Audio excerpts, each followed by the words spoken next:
The very word secrecy is repugnant in a free and open society. And we are, as a people, inherently and historically opposed to secret societies, to secret oaths, and to secret proceedings.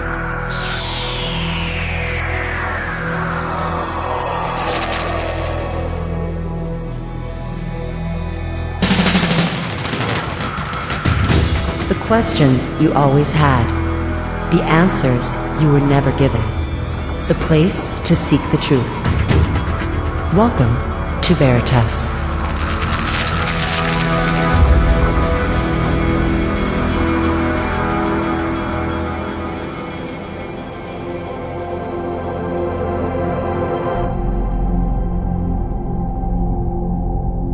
Greetings to everyone around the world, and a warm welcome to another edition of Veritas at veritasradio.com. I'm your host, Mel Fabregas, and I sincerely thank you for joining me once again.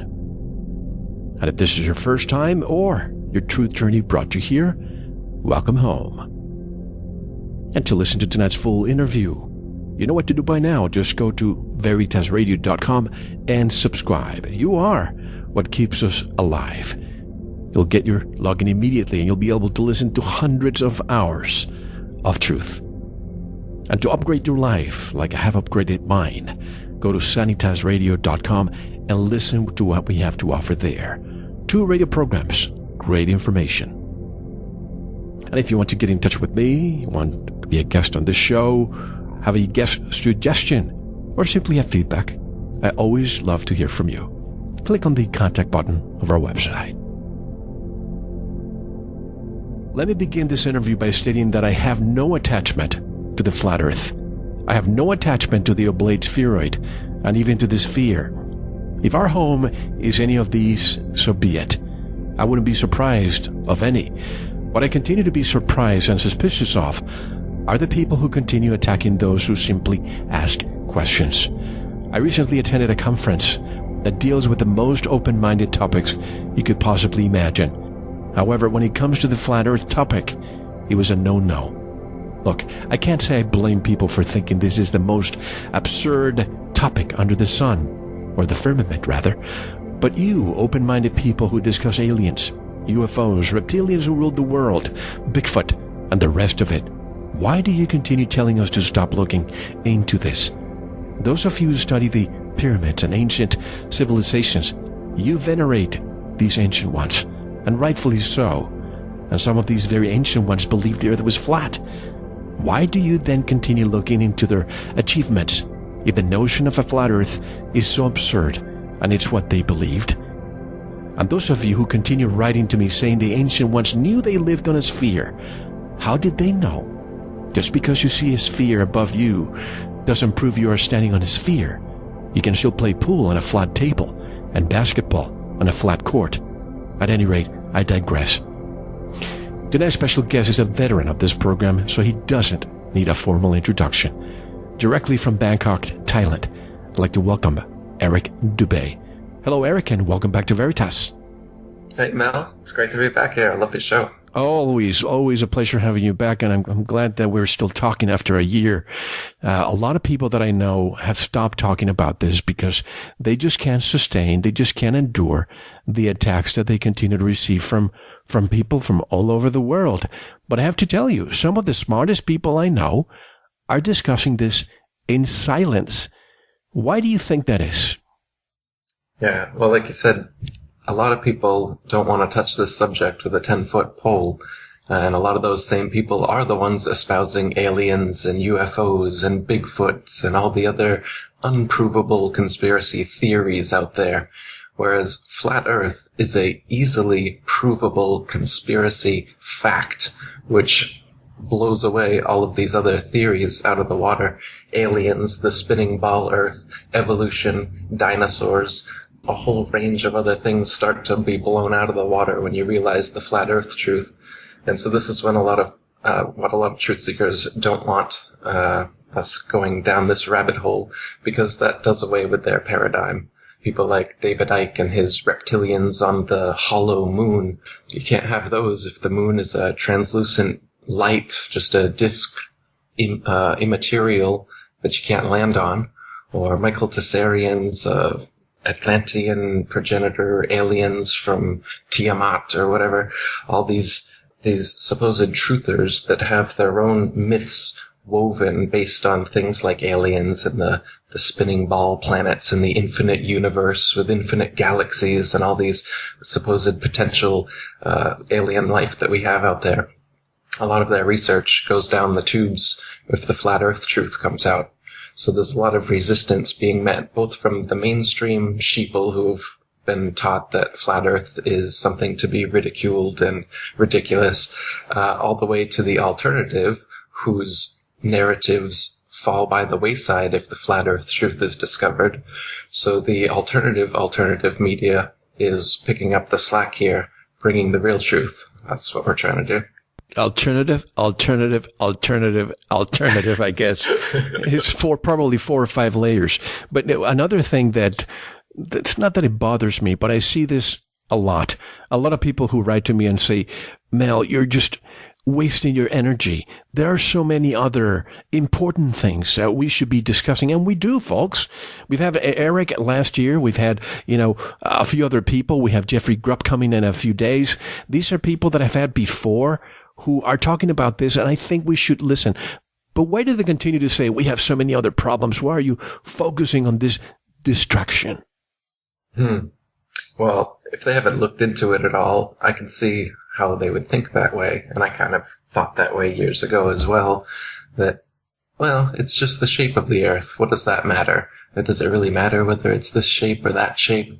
So if you think of it on that level, then sure, it seems insignificant, and it seems like it could be a waste of time, even if it was true. But if you think of it a little deeper than that, and you think of it as being the most fundamental lie, is where we are, what we're doing here, the earth beneath our feet, the lights in the sky above us, what they actually are.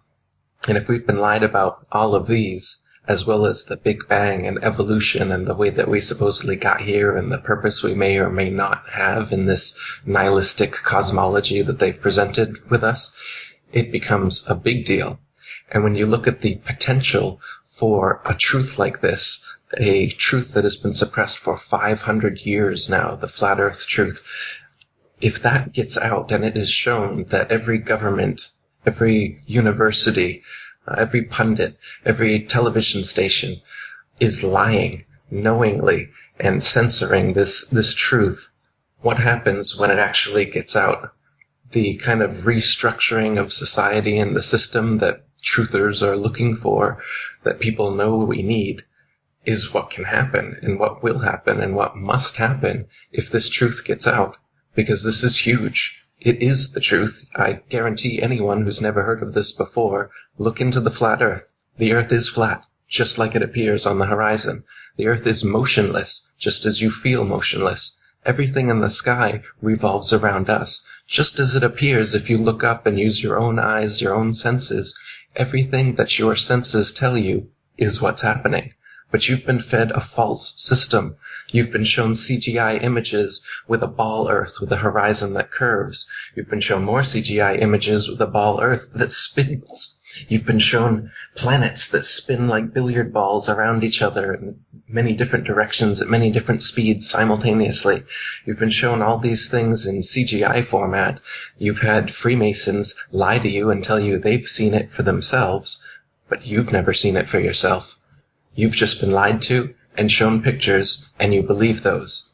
It's not science. Science, in fact, shows that the earth is flat and motionless, and there are hundreds upon hundreds of proofs and experiments that have been repeated throughout history for hundreds of years, but you haven't been taught them in school, because they don't want you to be taught that in school. They show you a spinning globe on your first day and tell you that gravity keeps water and buildings and people stuck to the bottom of that thing, and they repeat it until you believe it, your parents believe it, your grandparents believe it. 500 years ago, people were believing it. They even started trying to get people to believe it thousands of years ago, but it didn't pass until about Copernicus in 1500s when this really started to take shape. So The reason that some of the pseudo-truthers, so to speak, or just mainstream sheeple don't want this to get out and say that it's a distraction is because they don't know how far-reaching the implications of a truth this deep actually surfacing would be. It's like holding a balloon underwater. When you let go, that thing's just going to rush to the surface. The water's going to go flying, and that's what we need. It's exactly what we need. So that's what I'm working towards doing. In doing what I do, Eric, you become a lightning rod, and I'm sure you have become a lightning rod too. So here's another message I received recently from someone who says he has studied ancient civilizations, and he says they knew that the earth was round. So of course I asked him, can you prove to me that they said that? Well, they could get on top of the pyramids and see that every time they would get on higher steps, they could see farther and farther. What does this have to do with the round earth, if that's just perspective? Right. Yeah, Neil deGrasse Tyson was just on the Anthony Cumia show saying how at the Burj Khalifa Tower in Dubai, if you go to the top of it, the sun sets 2 minutes later than at the bottom, and that proves that the earth is a ball. So what they're saying is that the earth is a ball, and the curved shape of the horizon is what's the sun is disappearing beyond that. And if you go up in the tower, you'll see the sun again for 2 more minutes and watch it set again. And that's proof that it's setting beyond a ball. Yet if you go up there and you take video 360 degrees around you, you'll see the horizon's perfectly flat all the way around you, perfectly at eye level, and it rose with you at eye level right from the base of that tower to the top of that tower, as is only possible on a flat plane. A ball, no matter how big the ball is, the horizon would stay where it is, and you'd have to tilt your head looking down more and more as you rose to see it. And of course, it would also curve. The reason that you see the sunset slightly later from a higher position is simply perspective on flat surfaces. If you rise even higher than that, then you'll see even farther as well. They don't seem to mention that. When you go higher in altitude, you're able to see further along a flat plane, and that's all that's happening as you go higher. So the sun, when it's setting, is actually maintaining its altitude at about 3,000 miles above us, and it circles over and around the flat Earth. And so from your position, due to perspective, as it goes away from you, just like a row of street lamps as they're going away from you, the one closest to you seems very high overhead and then slowly dips down more and more to the horizon, or just like a long, narrow hallway where the floor rises up, the ceiling comes down, and the 2 walls come into a point right in the middle. That pyramid shape, that eye at the top of the pyramid, another reason for that symbol is that's the way that our eyes actually see. Our eye sees in a pyramid-type shape like that, and the sun setting down on the horizon like that is simply an element of perspective. And when it goes beyond the horizon, it's not setting beyond the curvature of a ball Earth. It's simply gone beyond the vanishing point of perspective from your point of view, which is what the horizon line is. It is not the curvature of the Earth, as you've been taught. You can think about it. If the limit of your perspective was the curvature of the Earth, and you saw, say, a ship disappearing over it, then you look to the left, the same amount of distance, and you look to the right, the same amount of distance. Well, there's no curvature there, but that's twice the distance as the ship in front of you that you think has disappeared beyond the curvature.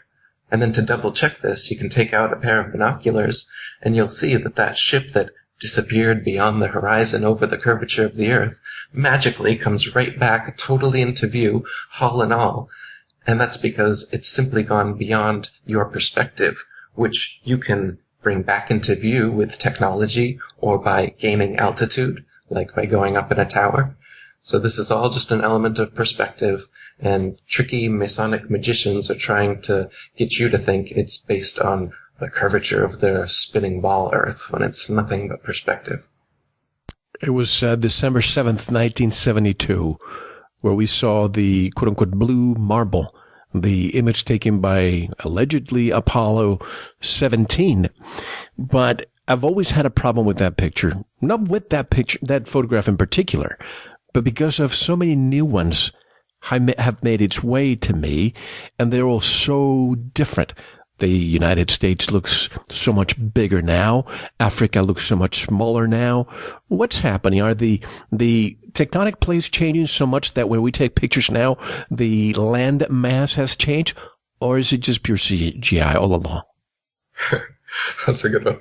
Yeah, the tectonic changes are causing the CGI pictures to become very different as the years go on. That's a good point.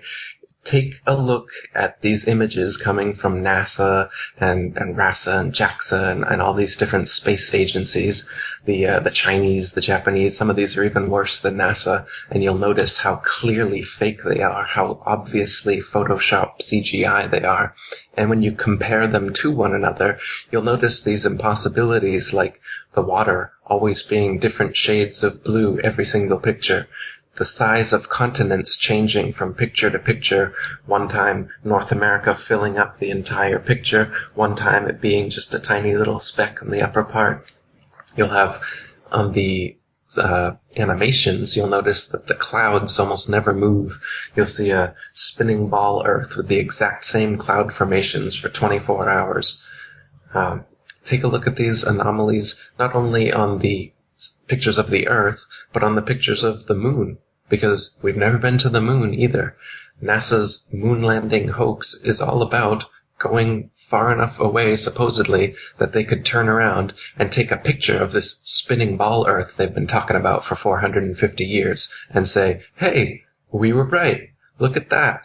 And the raging debate that had been going on since the late 1800s from Samuel Rowbotham and the other flat earthers then was almost in an instant put to rest by this so-called photographic evidence in an age where most people believed we went to the moon because they heard it on the radio. Nowadays, we have computers, we have Photoshop, we can see these things. You can see anomalies in the original NASA images just by putting them into Photoshop. For instance, you will see many of the images of Earth supposedly taken from the moon have artifacts, rectangular artifacts around the Earth directly embedded in the image, proving that the image of the Earth was actually cut and pasted in a computer program and put there that way. Otherwise, there wouldn't be a rectangular splotch of blackness around the Earth in space. There's also images where you can see the shadow of a ceiling above the rover as it's taking off from the moon, because it's simply being lifted by a crane overhead in a studio. Many of these things, these have all been exposed. This is common knowledge amongst us educated conspiracy folk that you like to ridicule and laugh at and call stupid flat earthers. But this is just a fact. You can't land on the moon. There's nothing to land on. It's just a light. And I can prove it to you right now. Go out on any afternoon and look at the moon. You'll see the blue of the sky through the part of the moon that isn't illuminated, proving that it couldn't be a solid sphere to land something on, but that it's just a light and you can see through it. People have photographed stars through the moon. You can see the blue of the sky through the moon during any waxing and waning cycle. You can see for yourself that it's a light, and it's casting its own light, unlike they tell us that it's a reflector of the sun's light. You can prove that its light is different from the sun's light.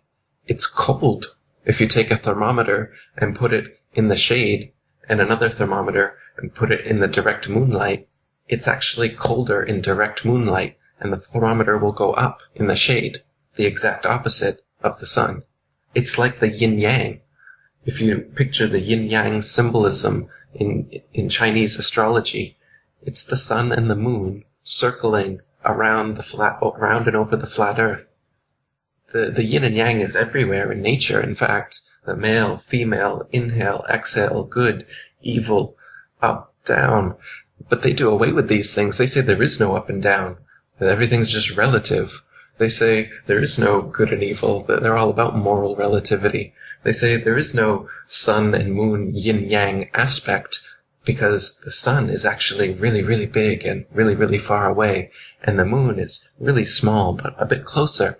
And from our faulty perspective, it just looks like they're exactly the same size in the sky. Once again, Masonic magicians lying to you so that you don't believe your own eyes, which tell you that the sun and the moon are equal, divine, balanced opposites in the sky, revolving over and around us, keeping time like a celestial clock and calendar. But instead, they just feed you these lies about spinning billiard balls, doing wobbling and tilting on their axis, doing all this nonsense to try and explain away all the bullshit that they're telling you. Everything you've heard, been taught about the ball Earth, all this wobbling and the tilting back and the spinning around the sun and the sun spinning around the galaxy, all these things, the ships disappearing over the horizon, these are all myths that you've been taught since school to weave in your head the idea that you do live on a spinning ball, even though there actually is no experimental evidence nor no sensory evidence to make you think that. Just teachers and NASA and textbooks and nonsense. You know, I something that has bothered me also is when I see the sun setting or the moon closer to the horizon. If the sun is 93 million miles away, why is it that it looks so big at the horizon level, just like the moon looks at the horizon level, almost the same size all the time to each other? That's right. They appear to be almost the same size at all times. It does change, and the changes are mostly due to the atmosphere. So I can show you a picture of the sun setting in the desert where it's very dry, and you'll see the sun shrink and shrink into a tiny, tiny pinprick before it disappears into the horizon. And then I can show you another video of on a more over the ocean, say, on a more humid day, the sun is going to actually expand a little bit due to the atmosphere and then disappear into the horizon like a big ball, as many people have seen it. But either way that it disappears, whether it disappears into a pinprick before leaving the horizon or it expands and goes down the horizon, it's simply moving away from your perspective, as we talked about. It's not actually going down, just like a row of street lamps aren't getting shorter and shorter as they get farther and farther away from you. It's just an element of perspective. Anything operates this way. I wonder if we called a railroad, the actual rails, the manufacturer, if we asked them, do you factor in the curvature of the earth when you make them? And the answer is no. No, they don't. Canals, tunnels, railways, they do not have bridges. They don't have to factor in the curvature of the earth. The what bridges? The Golden Gate or the Punch Lane Bridge. I heard people say that.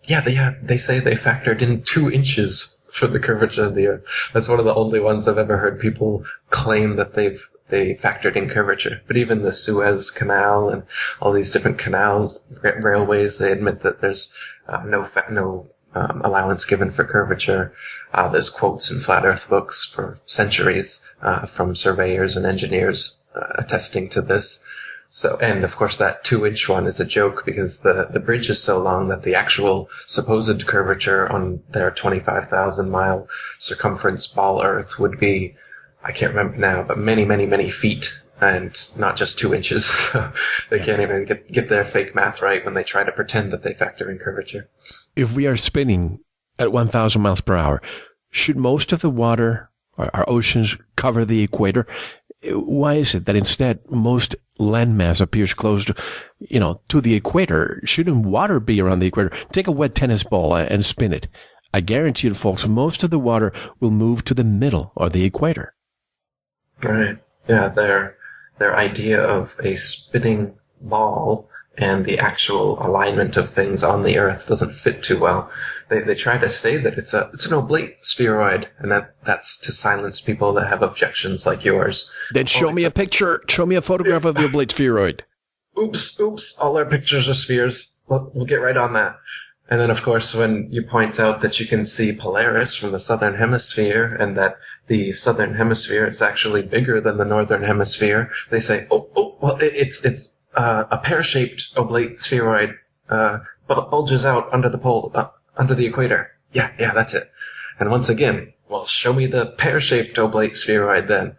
Now, all they've got are these clearly fake photoshopped CGI spheres. Not the oblate spheroids, not the pear-shaped spheroids that they tell you about to try and cover up all these refutations that people come up with.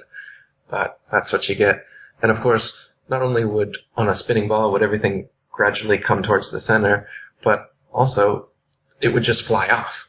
Anything that's tried to stick to a spherical surface, even if it's not spinning, falls off. They say that there's this magical force called gravity, which allows by big masses, by virtue of their big mass alone, to create a force that attracts other smaller masses to it. Okay? Like a magnet? Yeah, but it's not a magnet. It's everything. They say everything has this force. Well, okay. Show me something that's not a magnet that does this. No, they can't show you a single thing. They say, well, there's nothing big enough until you get to the level of like moons and the Earth and the planets, stuff like that. Then stuff is big enough to cause this attraction we're talking about that causes the water and you and the buildings and everything to stick to the bottom of this 1,000-mile-per-hour spinning ball. But no practical examples of it whatsoever. They can't show you any mass by virtue of its big mass alone, that causes even a dust bunny or some tiny, tiny small mass to stick to or orbit around it the way that they say gravity causes masses to do to other masses. So really, this gravity theory is just an illusion that they've told you to make you believe that it's possible that the oceans could be curved around a spinning ball like this, and that you could be in Australia upside down and experience yourself as right side up and never fall off. These are all just ways to make you stop believing your eyes. It's pseudoscience to remove you from the actual known science for thousands of years, which is that things fall or rise based on their relative density. It has nothing to do with gravity. If something is more dense, then it goes lower. If something is less dense, it just moves higher. If you've got a helium balloon, how come gravity doesn't bring that down to the Earth? Well, because the helium is lighter than the oxygen and nitrogen and other elements in the air around it, so it naturally rises. Oh, but then you hold a rock and let it go, and the gravity is what causes the rock to drop, right? No, it's the relative density. The rock is denser than the air, so it falls. That's it. You've been taught a stupid science that tells you that gravity, this big G, the G in the Freemason symbol, all these Freemasons are telling you, gravity is their God. That's what the G is. Their gravity is what created the Big Bang. Not God, gravity. Gravity somehow made everything just explode and then turn into spinning spheres around each other. And then gravity causes the ocean's tides to pull up. And gravity causes you to stick to the ball Earth. But mosquitoes and bugs and everything can escape gravity. Helium balloons can escape it. Think about it. It's what I'm saying. There really is an up and down in nature. Light things go up. Heavy things go down. That's it. Gravity is bullshit science to make you believe you're on a spinning ball.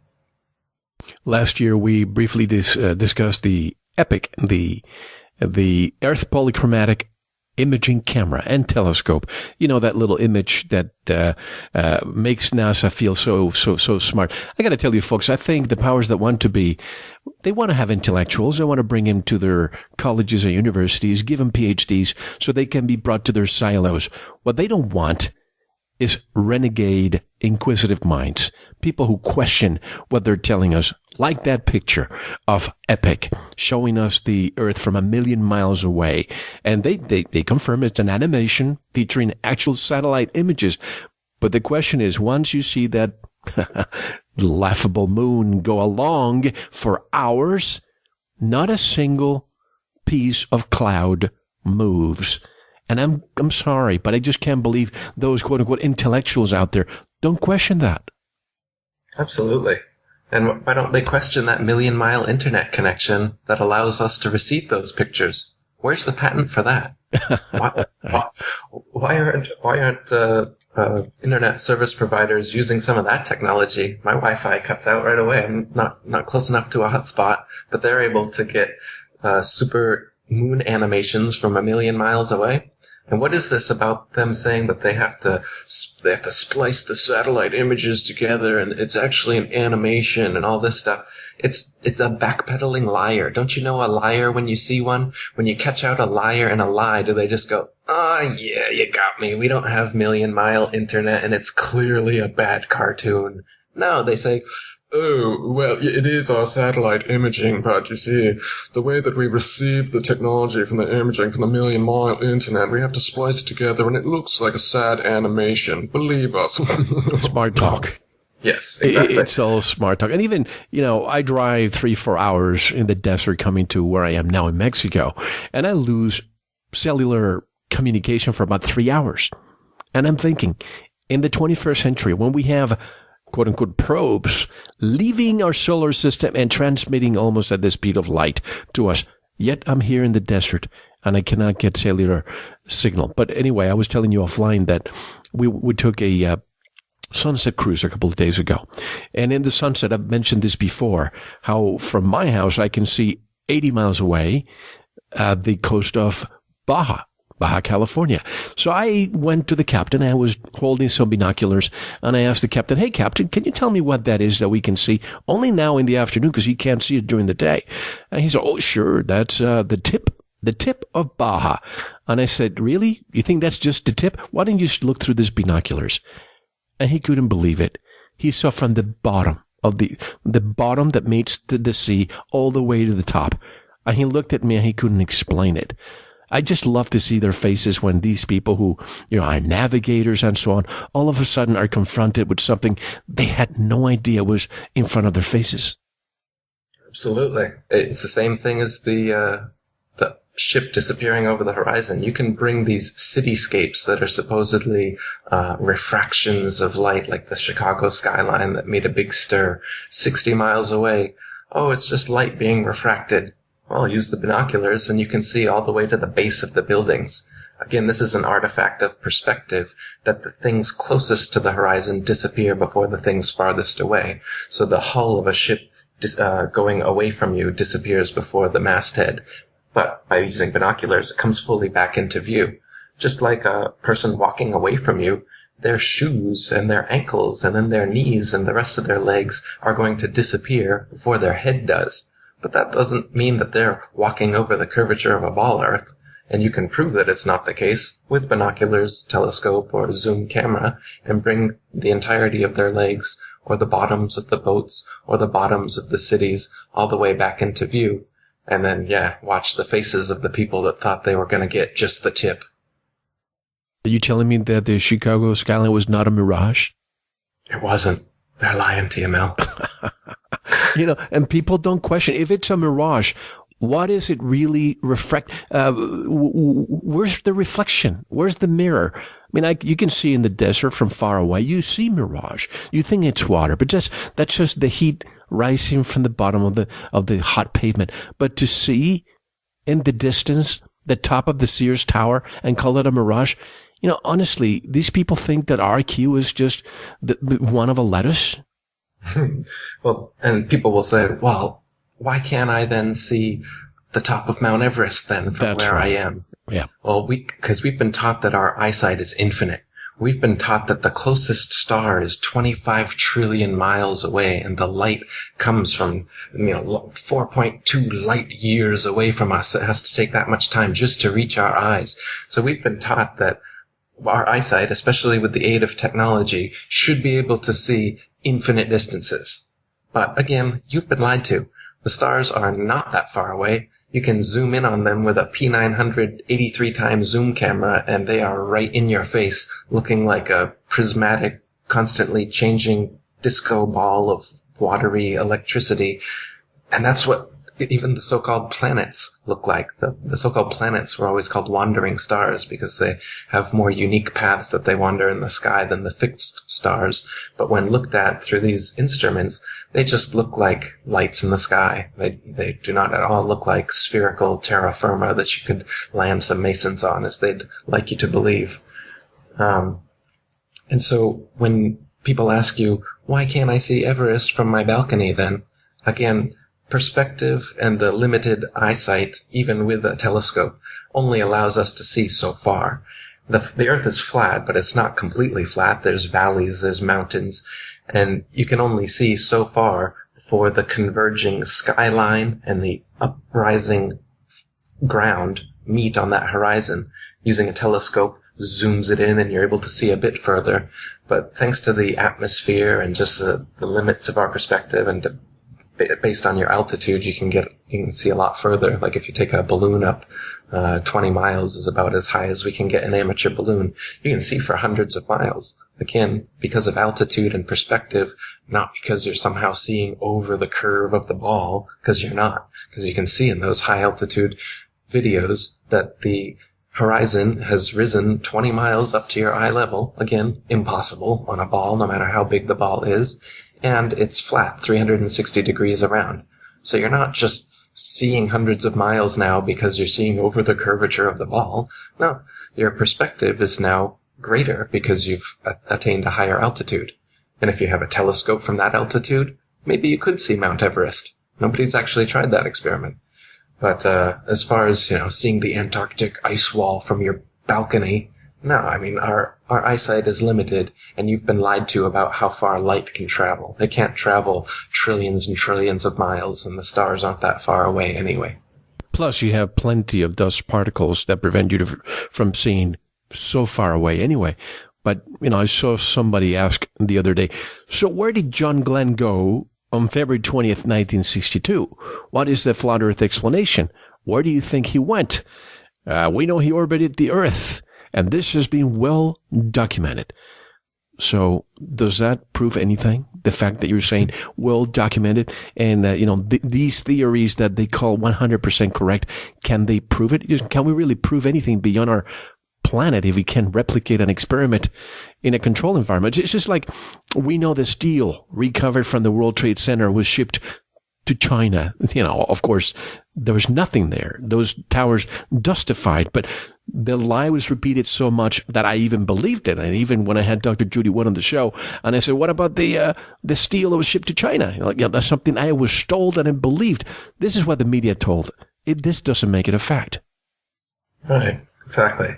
The actual physical evidence, they're always short on that stuff. When you ask NASA, hey, how about the telemetry data from the supposed rocket and shuttle that took you to the moon and back? Could we see the reels and reels of that? Oh, we lost it. Oh, that's too bad. How about the original moon landing footage? Could you show us the original tape so we can verify their authenticity? This $30 billion project you did 45 years ago and came back with really terrible black and white ghostly images of a recording that you forced the news agencies to do. Could we see the original that nobody has ever seen? Ooh, sorry, we lost that too. Oh, you lost that too. Oh, hey, we killed Osama bin Laden. Really? Could we see the body of that guy you've been traipsing through Iraq and Afghanistan, causing all these wars? Could we see the body? We dumped it in the ocean. Sorry. They're really short on physical evidence because when you're creating a bullshit story, you can't have physical evidence, can you? You can only have so-called evidence. You can only have the fabrications of evidence. That's why when you look at evolution theory, the so-called monkey and humanoid transitionary forms or dinosaurs and the supposed physical evidence that they give you for that, actual dinosaur bones? Well, the actual dinosaur bones, we keep those under a lock and key that no one in the public can ever or has ever seen. And instead we give you plaster of Paris molds that we assure you come from the original bones that you've never seen, but they are there.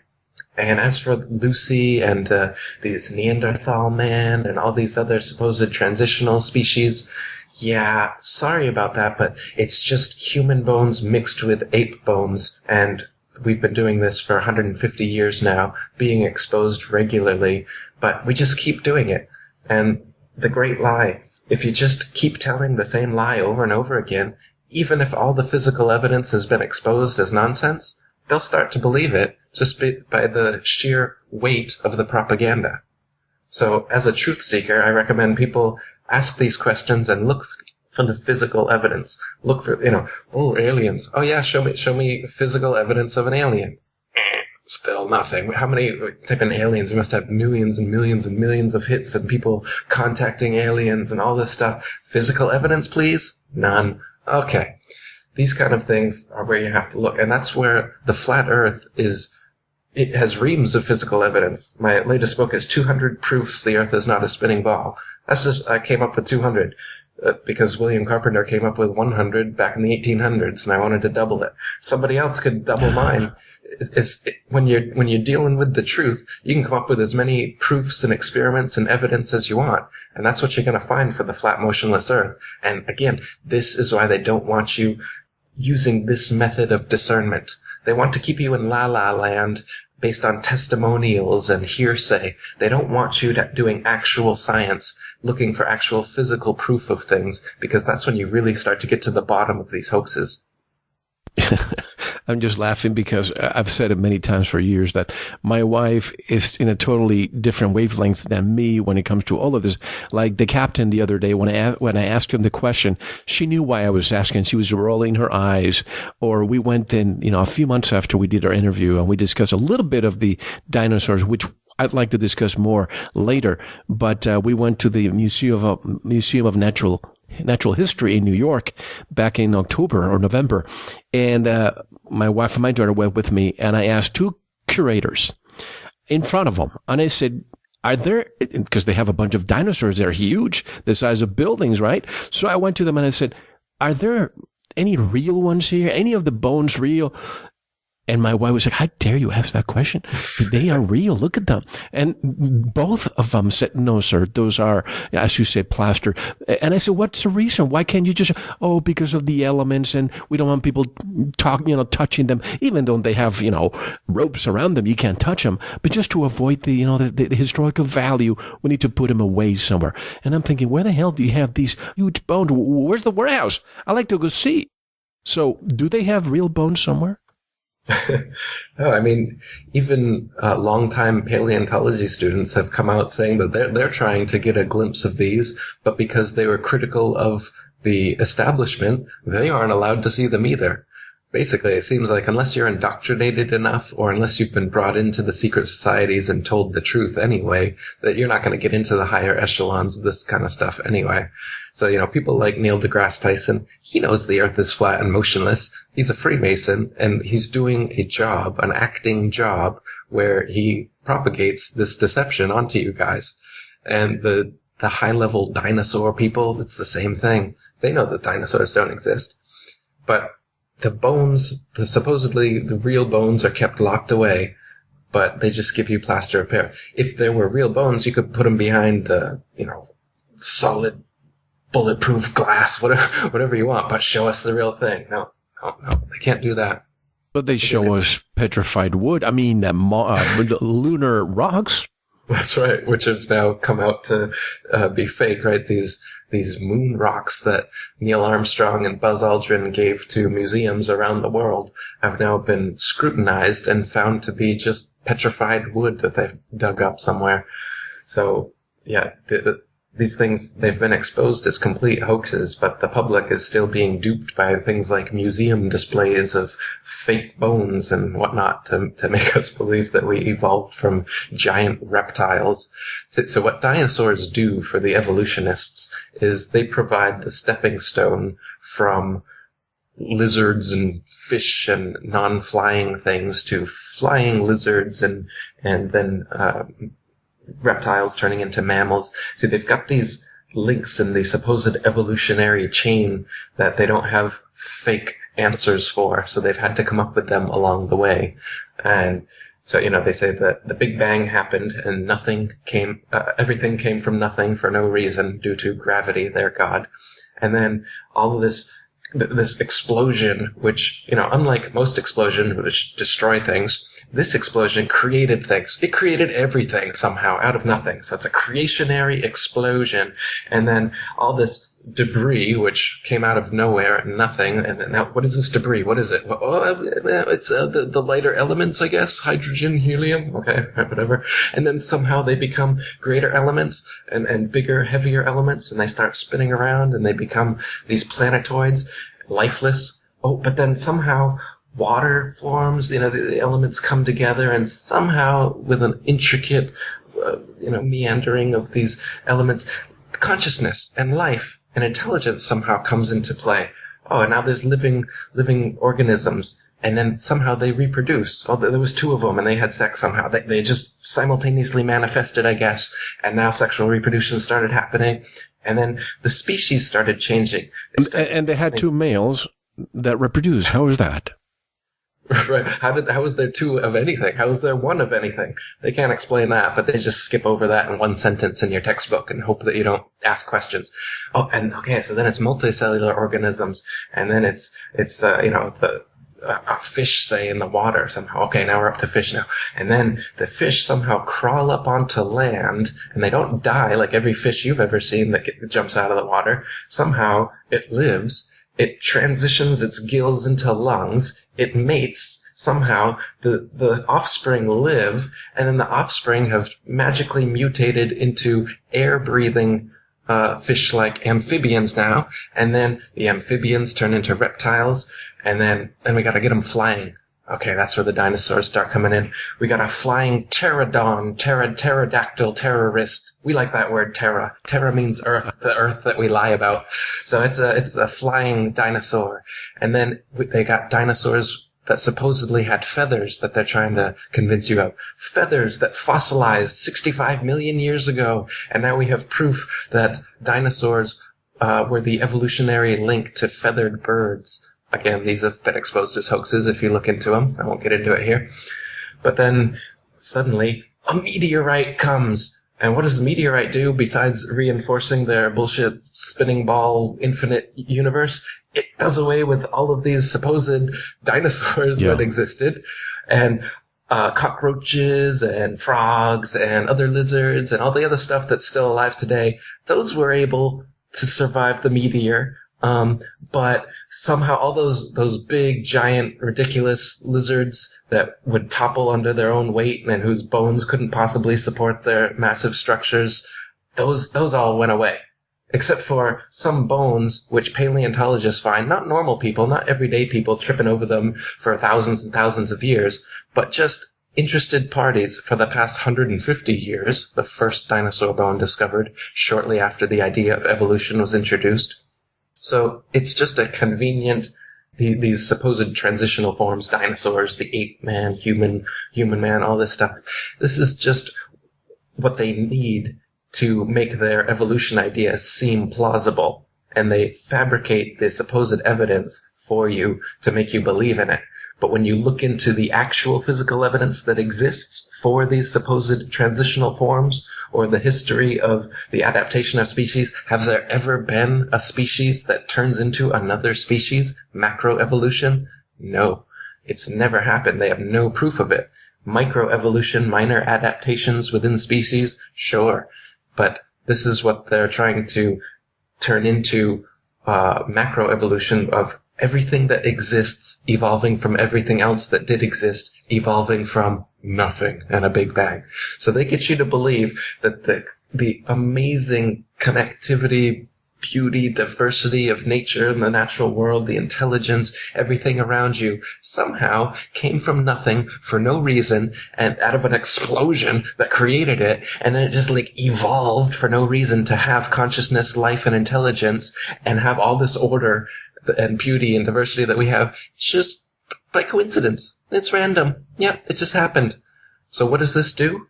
It's a nihilistic, atheistic cosmology that makes you a speck of dust. It makes God irrelevant. It makes him impossible.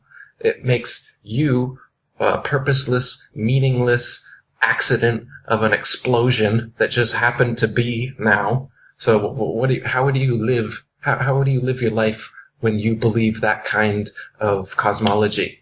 Well, it's all about me. Nothing really matters, so I might as well just have a good time, do what I want with my life, consume, which is exactly the way society is set up and the way that the people who control society and who have fed you this myth for centuries anyway, that's what they want. And that's why you behave this way and think this way. And that's why you scoff at people that know that they were intelligently designed by an intelligent designer. That's why you scoff at people that know that we're on a flat, motionless earth. And you laugh your hearty spinning ball earther laugh where you think that you know something because you've seen CGI pictures and you believe that that guy, Neil deGrasse Holt Tyson. And I tell people, because they say, Mel, so if you're not religious, that means you're an atheist. And the answer is absolutely not. I have never been an atheist. And yes, I abandoned organized religion a long time ago because I don't think that I should have a toll booth on my path to enlightenment. But essentially, what Eric is saying is the equivalent of me throwing a chalk on a blackboard and expecting the word God to show up. I think that's more probable than what they're saying. But by looking at the species, by looking at consciousness, by looking at everything that surrounds us, to come from an explosion, I just still cannot get it. So yes, I think they're trying to get us to believe that we are insignificant, utter dumb slaves that have no hope, so that we can just go to work 8 to 5 paradigm and just be too occupied to ask questions. But I have a question. Probably half an hour away from me here, there's something called the Pinacate Crater. And it's by UNESCO. They consider it as important as Machu Picchu in Peru. Not a lot of people know this, but this is the crater by, let's call it whatever, a meteor, whatever crashed on it, where the Apollo 11 astronauts practiced before going to the moon. These craters are what look to be like craters. What are they then? Yeah, so there's things that they call craters, which are holes in the earth, like a bowl shape. And then there's little edges kind of up above the rest of the earth around them there. So in one way, it looks like it could have been caused based on an impact from above. Though another way it could be is, say, like a gas bubble from below, and that same kind of shape could be the resulting shape from some sort of phenomenon happening from below just as well. Like a sinkhole. Like a sinkhole. And if it was from, say, a burning rock from outer space, there should be huge, the rock itself should still be there if it caused that big of a depression. And there should also be huge chunks of it everywhere. Yet none of these supposed crater sites have anything of the sort. No big ball sitting in a hole, or even gigantic shards that we can still look at. Only, again, little pieces that they claim, oh, this is a meteorite, just like they claim the moon rocks. And same with the craters on the moon. If you look at the moon with your own eyes or with a telescope, there are potch marks of some kind there. But it's a foregone conclusion to say that they are craters formed during meteorite collisions. I mean, this is just an explanation that you've come up with. It's a possible explanation, but there's no physical evidence for that. None of us have ever seen a rock come from space and collide with the Earth, make a huge explosion, and then show us the rock sitting there so that we can verify that, yep, that was a big-ass rock that just came from outer space. It doesn't exist. We don't actually have that physical evidence to prove that such a thing exists. So what do we see around the world? These lights that we saw in Russia a few years back and Arizona a few weeks ago, what are these?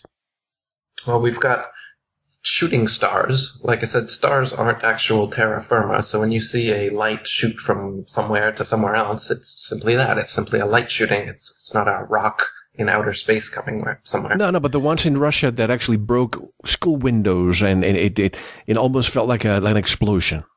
Right. And then you've got these ones where you can see mostly from Russia, it seems like, from dashboard cams, you'll see these burning balls of something coming, and they've even crashed windows and something. These, I think, are some sort of military thing that they're shooting to make us believe that meteorites exist, because they're always coming down at an angle like they've been shot from a plane. If meteorites existed and we were on a spinning ball Earth, then meteors should be shooting in every single direction possible, not always from the exact same direction coming down onto the Earth. There should be meteorites that go upwards and ones that go diagonally upwards and ones that go horizontal and every other type of way. But we don't see that. So I'm quite skeptical of meteorites or asteroids or any sort of thing that they claim is up there floating around and comes down here and destroys dinosaurs, their other myth. They like to use their myths in conjunction like that. Two more questions. No, I'm sorry, finish your statement. Yes. So as far as the Russian ones, I would tend to think those are some sort of military experiment, some sort of weapon or something like this. Because you don't see them all over the world. You just see them there. It seems like it might be something they're working on. And the craters, not sure what those are formed from, but again, not seeing the evidence that they're from rocks falling from the sky. And for shooting stars, they say that those are comets, or that's another one. They say comets or whatever are asteroid rock formations that circle around us every so many years. But if we're spinning around the sun and the sun's spinning around the galaxy and all these motions are happening, why would comets have regular revolutions that we would see in such a cosmology? If the Earth was actually making all of those motions, we shouldn't ever come up across the same comets again. That makes more sense in a geocentric cosmology where everything in the heavens is revolving around us so that it could return at a regular time, like Halley's Comet or something like that. What about the Tunguska event in 1908 in Russia? What do you think caused that? Was that the supposed teleport? No, that was the Philadelphia experiment. What's the Tunguska one? It's an event. It was a large explosion that occurred near the Tunguska River, and it basically burned hundreds and hundreds of acres of forest there, and people as far as England saw the light. No, I haven't looked into that one. I'm not sure about that. That's fine. And just two more items before we take a quick break. Recently, you probably have seen these images of the Mars. Somebody pointed me into this. The Mars rover in Greenland. Google images showing, how do we know? First of all, there may be, if Mars really exists, there may be some rovers there. But now that I saw these images of rovers in Greenland looking just like Mars, how do we know that these rovers are, in fact, not somewhere in a desert in California or Greenland or somewhere else on Earth? Exactly. Yeah, the Martian landscape looks incredibly like the hills of Arizona or Australia, right, or Ireland. Yeah, and if you just remove the red tint that's been added to these pictures in Photoshop, you'll see it looks exactly like the Earth. And they've just been After Effects to make it look kind of alien, as they do. But yeah, all the Mars rover shots, I mean, some of them are just straight up animations. They're not even video. The video are all filmed here on Earth, just like the moon supposed landings. You can see that they use the exact same backgrounds over and over and over again on the different missions, and on the same missions where they say that, today we're 5 miles from where we were yesterday, and then you line up the mountains and the hills in the background, and they match exactly. They overlay perfectly, showing that they're in a relatively small studio, having to use the same backdrops over and over again, but shooting them from different angles and from different distances to try and give the illusion that they've covered great distances on the moon. But again, with your third eye and a little bit of physical evidence, putting them next to each other, the angles, ups and downs of the mountains and hills trace each other exactly. Just like the gravity on the moon, which is supposedly 1/6 of the fake gravity here on Earth, causing the astronauts to move in that slow, floaty type of way. When you speed the footage up to 2 times, you see that they're in regular, normal atmosphere, gravity, whatever you want to call it, and they're just bouncing along or in their little buggy going along, kicking up dust at the exact same rate it would here on Earth. They've just slowed it down in post-production to make you think it's more alien again, just like the red tint in the Martian photos. So it's all Hollywood stuff. This Martian, they're going to send someone to Mars. They found water on Mars. There's a pyramid on Mars. There's a face on Mars. Yeah, a Photoshop face. Yeah, Photoshop pyramids. Yeah, Richard Hoagland goes on CNN and you believe it because it's some supposed NASA insider exposing it, right? Yeah. That's the way to get the propaganda to really sink in. You give these whistleblowers to come out and you make them into heroes that are exposing this information that only they have on the inside, right? And that's what us conspiracy theorists love. We love a good whistleblower, and we think that is actual truth and proof. But this is what I'm saying. This is the kind of evidence that we need to move away from. That's hearsay. When you have some supposed expert coming out and giving you information that only he has and that only he can confirm, that's called hearsay. It doesn't matter how much of an expert he is. We need physical, tangible evidence, stuff that you can put your hands on and prove. And again, that's why these kind of pundits, these kind of whistleblower, insider, conspiracy guru types don't want the flat earth truth coming out, because then you can prove for yourself that their claims are nonsense. And, the cat's out of the bag. The flat earth is the cat getting out of the bag, and they really don't want this one to get out. That's why the subject is so full of shills and trolls and nonsense, like the Flat Earth Society and other fake flat earthers that come in and give fake arguments and give fake flat earth facts to make the idea of flat earth seem impalatable to people and to seem ridiculous, so they don't want to discuss it and research it, and to think, like you said, that it's irrelevant. What does it matter what the shape of the earth is anyway? As you've been listening to us talking for the past hour, you can see how it's very relevant and how there's a huge myth of what and who we all are interwoven into this. And when that is brought down, this whole myth is brought down, and there's a whole new worldview that comes clearly into view, which shows that you were purposefully, intelligently created to be this way, as was the whole earth. And it's obvious. You've been blinded from that obvious truth to think some nonsense that everything could come from nothing for no reason and create everything that you see before you. You've closed your eyes to reality and opened your ears to Freemasons. That's it. That's all that's happened. And when I think of Lenin, I think of his quote, "The best way to control the opposition is to lead it ourselves." So even with, I keep putting the metaphor of the comparison with 9/11. You see on TV, you see certain people that come on TV, the mainstream media, to discuss how there was a demolition that day or blah, blah, blah. There are certain control oppositions that are allowed to speak to really, truly derail you. But the real ones, like the work of Dr. Judy Wood, you'll never see her on the mainstream media, because that is the scientific work of somebody with double, triple PhDs, with mechanical engineering, with interferometry. That is somebody who you want to analyze what happened. Everybody says, I want a new forensic investigation. Well, she already did it, but nobody wants to listen. So one last point before we take the break. This is Eric from the Daily Mail.